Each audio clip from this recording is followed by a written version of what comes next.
শিশু উপদেষ্টা নিয়োগের জন্য হয়েছে, একটা সিস্টেম পরিবর্তনের জন্য হয়েছে। তাহলে এই যে বাজারে যে সমস্ত গুঞ্জন আসে অমুক জায়গার তদবির, অমুক জায়গার তদবির, কোটি কোটি টাকার তদবির, একজন উপদেষ্টার পিএস যদি 6 মাসের মধ্যে 300 কোটি টাকার মালিক হয়।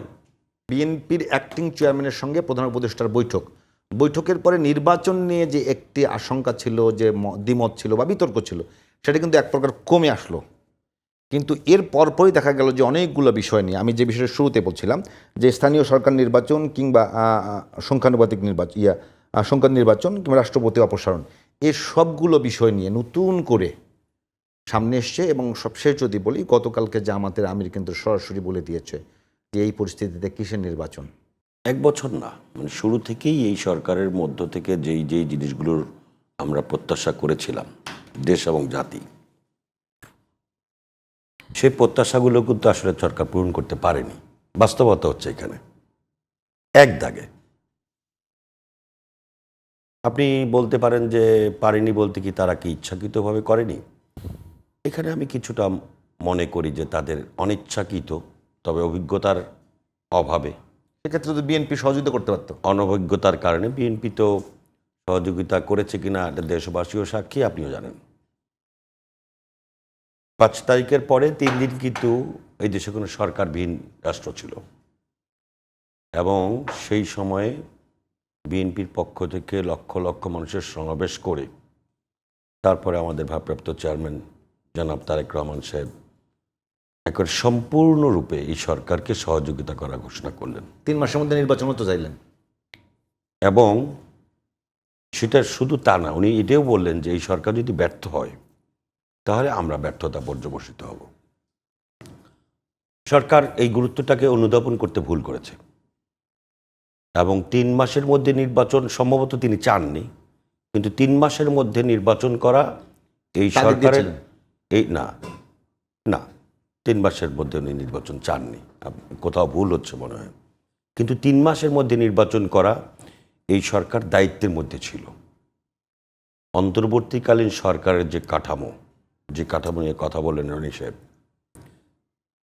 এবং অন্তর্বর্তীকালীন সরকারের যে ইতিহাস বা তত্ত্বাবধায়ক সরকার, অন্তর্বর্তীকালীন সরকার আমাদের দেশে যেভাবে ছিল, সেই ইতিহাসগুলো যদি আপনি পর্যালোচনা করেন, ধরেন 91 সালের যে বিচারপতি শাহাবুদ্দিন সাহেবের নেতৃত্বে যে সরকার ছিল, সে সরকার কিন্তু অন্তর্বর্তীকালীন সরকার ছিল, ওটা কিন্তু তত্ত্বাবধায়ক সরকার ছিল না।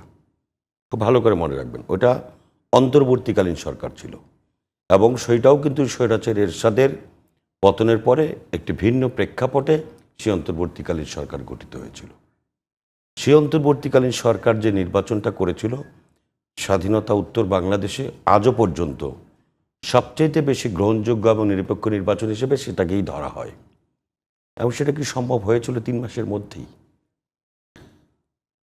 আপনি 96 সালের কথা বলেন, 2001 সালের কথা বলেন, এগুলো তত্ত্বাবধায়ক সরকার অধীনে ছিল, এটা ম্যান্ডেটরি ছিল 3 মাসের মধ্যে। সো এটা না, আমি অন্তর্বর্তীকালীন সরকার বলতে ওইটাকে বলতে চাই। তো সেইখানে ওই যে বিচারপতি শাহাবুদ্দিন সাহেবের নেতৃত্বে যে অন্তর্বর্তীকালীন সরকার হয়েছিল, সেই সরকারে কিন্তু 2টা পার্ট ছিল। সকলে মিলে যারা আন্দোলন করেছিল, স্বৈরাচার হটাও আন্দোলন করেছিল, সেই আন্দোলনে সকলে মিলে একটা অ্যাডভাইজারি কাউন্সিল গঠন করেছিল। সেখানে যোগ্যতা সম্পন্ন লোকের বেশি ছিল, যোগ্যতা সম্পন্ন লোকজন এবং আস্থাশীল মানুষজন ছিল। দুঃখজনক হলো সত্য যে এই সরকারের যিনি প্রধান ডক্টর মোহাম্মদ ইউনূস, তিনি অত্যন্ত যোগ্যতর এবং আস্থাশীল ব্যক্তি হিসেবেই আমাদের মাঝে ছিলেন, কিন্তু তার পাশে যারা এসছেন তারা এত বড় আন্দোলনের সঙ্গে বেঈমান বিশ্বাসঘাতকতা করি অনেক লোকও এদের মধ্যে স্থান পেয়েছে। আরও দুঃখজনক হলেও সত্য যে আবেগের কারণে কিছু উপদেষ্টা নেওয়া হয়েছিল, সেই আবেগটাকেও যথাযথ সম্মান না দিয়ে যাদেরকে উপদেষ্টা পরিষদে বসানো হয়েছিল, সেই সময় যদি আমাদের পক্ষ থেকে বিরোধিতা করতাম আমরা, তাহলে বলতো যে তারা এটা চায় না ওইটা চায় না। না, আপনাদের বিএনপির পক্ষ থেকেও তো অনেক কজন উপদেষ্টা সুপারিশ করা হয়েছে বলে এমন আমরা জানছি। আপনি জানছেন, জানার পরে কি হয়েছে? তো তার মানে এই সরকার তো সবার মত নিয়ে, জানা এক জিনিস, বাস্তবতা আরেক সবার জিনিস। মত নিয়েই করা হয়েছিল, এরকম না? সবার মত নিলে সবার মত নেওয়ার তো উপায় ছিল না তখন। এখানে তখন কিছু ছিল আবেগ, কিছু ছিল গায়ের জোর।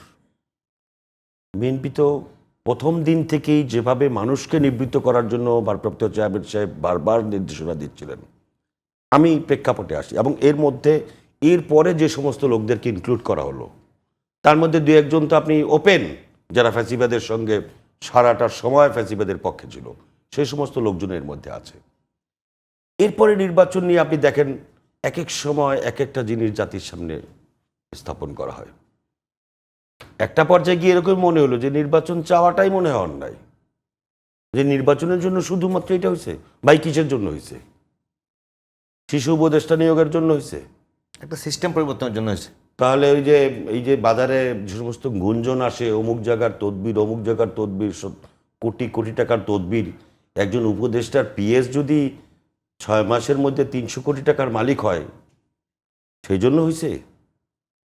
তো না রহমতুল্লাহ ভাই, তাহলে যাবে কার কাছে? মানে উপদেষ্টার পিএস এর বিরুদ্ধে অভিযোগ আসতেছে, বিএনপির বিরুদ্ধে অভিযোগ আসতেছে, জামাতের বিরুদ্ধে অভিযোগ আসতেছে, তাহলে বাংলাদেশের মানুষ আস্থা রাখবে কার উপরে? আমি আবারও বলবো যে এই অন্তর্বর্তীকালীন সরকারের মূলত দায়িত্ব ছিল একটি নির্বাচিত প্রতিনিধির হাতে সরকার তুলে দেওয়া, নির্বাচিত গণতান্ত্রিক রাষ্ট্র কাঠামোর মধ্যে সরকারকে ঢুকিয়ে দেওয়া। ওই জায়গাটাতে কোনো স্টেক হোল্ডার ভুল বুঝিয়ে ডক্টর মোহাম্মদ ইউনূসকে এই সংস্কার ইস্যুটাকে খুব সামনে নিয়ে আসা হয়েছে। ভাই সংস্কার করবেন আপনি, সংস্কারের রূপরেখা তো তারেক রহমান সাহেব আরও 3 বছর 4 বছর আগে ঘোষণা করেছেন, তাহলে কাজ করেছেন আরও 2 বছর আগের থেকে। সেই সংস্কার কর্মসূচি যদি আপনাকে করতে হয়, সংস্কার বাস্তবায়ন করবে কে? আপনি জোর করে সংস্কার চাপিয়ে দেবেন? এই যে জুলাই ঘোষণাপত্র নিয়ে আপনারা কথা বললেন, জুলাইয়ের ঘোষণাপত্র নতুন করে করার কি আছে? জুলাইয়ের স্পিডটা যদি কেউ ধারণ করতে না পারে, জনগণের কাছে আপনি সংস্কার প্রস্তাব নিয়ে জনগণের কাছে যাবেন, জনগণ বিবেচনা করবে যে আপনার কি কি প্রস্তাবনা আছে। আমরা নির্বাচনী ইশতেহার দেখি না? নির্বাচনী ইশতেহার সবাই ঘোষণা করে না? তো নির্বাচনী ইশতেহার ঘোষণা করার পরে জনগণ তো এই নির্বাচনী ইশতেহার দেখে ভোট দেন। আর যদি জনগণের ভোটের পরেও যদি নির্বাচনী ইশতেহার অনুযায়ী কোনো রাজনৈতিক দল কাজ না করে, তাহলে জনগণের কাছে বিচারের তো রাস্তা রয়েছে পরবর্তী নির্বাচন। এইটা নিয়ে, এটা রনি ভাই, এটা নিয়ে একটু কথা বলবেন যে রহমতুল্লাহ ভাই যেটা আপনি আরেকটা নির্বাচন, মূল সমস্যাটা কি ছিল আমাদের? মূল সমস্যাটা ছিল সুষ্ঠুভাবে মানুষ তার ভোট প্রয়োগ করতে পারে না। বাংলাদেশের মানুষের নির্বাচনকে সুষ্ঠুভাবে করার জন্য, যথাযথভাবে প্রয়োগ করার জন্য ক্ষমতাসীনরা সবসময় আপনার নির্বাচনকে প্রভাবিত করে। এইটা একটু কথা রনি ভাই, নির্বাচন কেন্দ্রিক সংস্কারটাই ছিল প্রধান।